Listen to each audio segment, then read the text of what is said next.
Olá! E na aula de hoje iremos dar continuidade ao nosso assunto do sistema respiratório. E a patologia escolhida foi a asma. A asma é uma doença crônica que ataca diretamente as vias respiratórias, que é por onde leva o nosso ar até os pulmões, que chamamos de brônquios.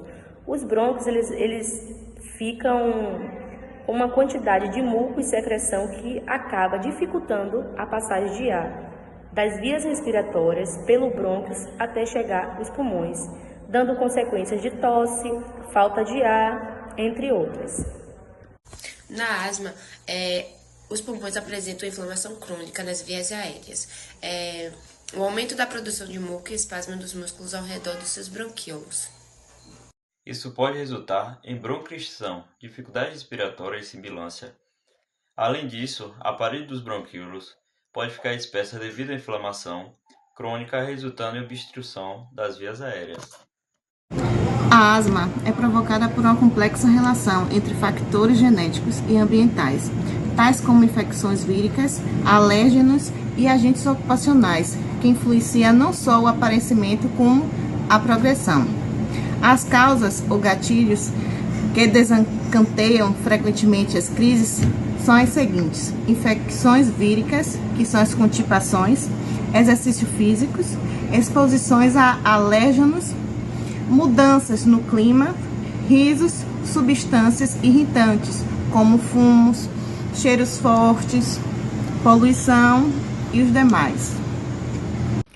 Olá, boa noite. Agora eu irei falar sobre alguns sintomas da asma. São eles: falta de ar, desconforto torácico, chiado no peito, tosse seca, ansiedade, respiração curta e rápida e desconforto. Eu vou falar um pouco sobre o tratamento da asma. O uso de anti-inflamatórios como corticoides inalados são os principais associados a medicamentos de alívio com efeito de broncodilatador. Os ajustes da terapêutica visa o uso também dos medicamentos necessários, para a obtenção do controle da doença, e também ele reduz o potencial de efeito de adversos e os custos também.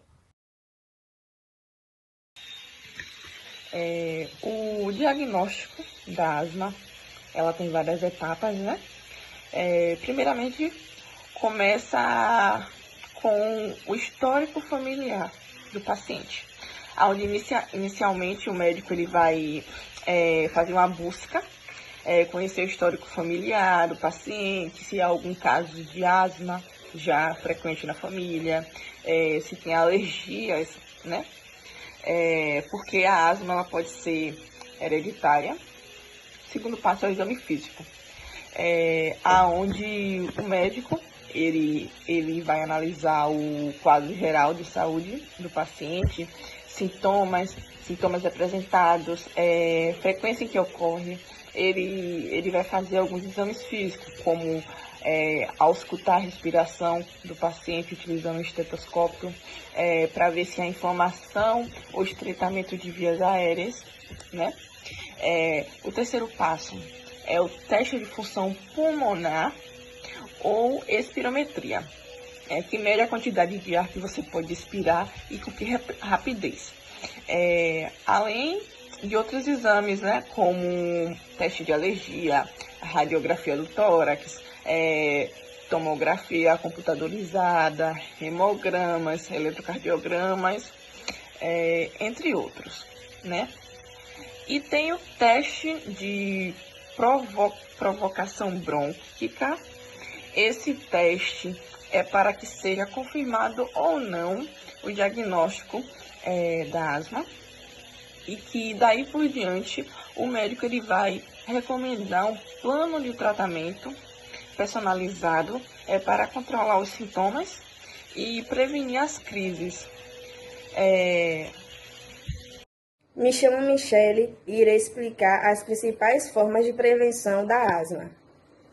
Além do uso regular de medicamentos, é importante evitar os agressores que podem causar crise de asma, como o tabagismo e exposições ambientais.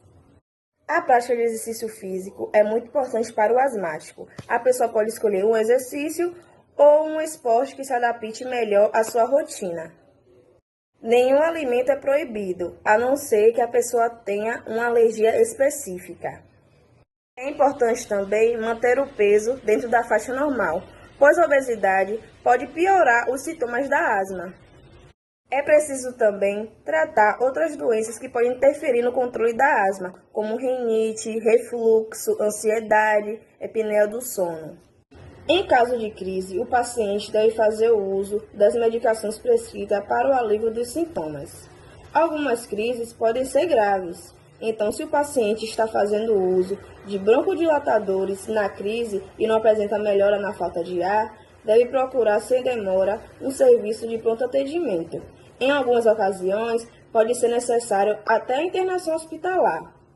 Infelizmente, apesar da disponibilidade de medicamentos seguros e eficazes para o controle da asma, muitas pessoas sofrem frequentemente com os sintomas da doença e aproximadamente 3 pessoas ainda morrem diariamente por asma no Brasil. Atualmente, diante da pandemia da Covid-19, podemos ressaltar que, de acordo com os consensos de especialistas, pessoas com asma não são mais propensas a contrair o vírus. No entanto, asmáticos mais graves apresentam maior potencial de agravamento da Covid-19 caso a doença. Portanto, salientamos a importância de não interromper o tratamento da asma, que é a medida mais eficaz para prevenir sintomas e crises de asma.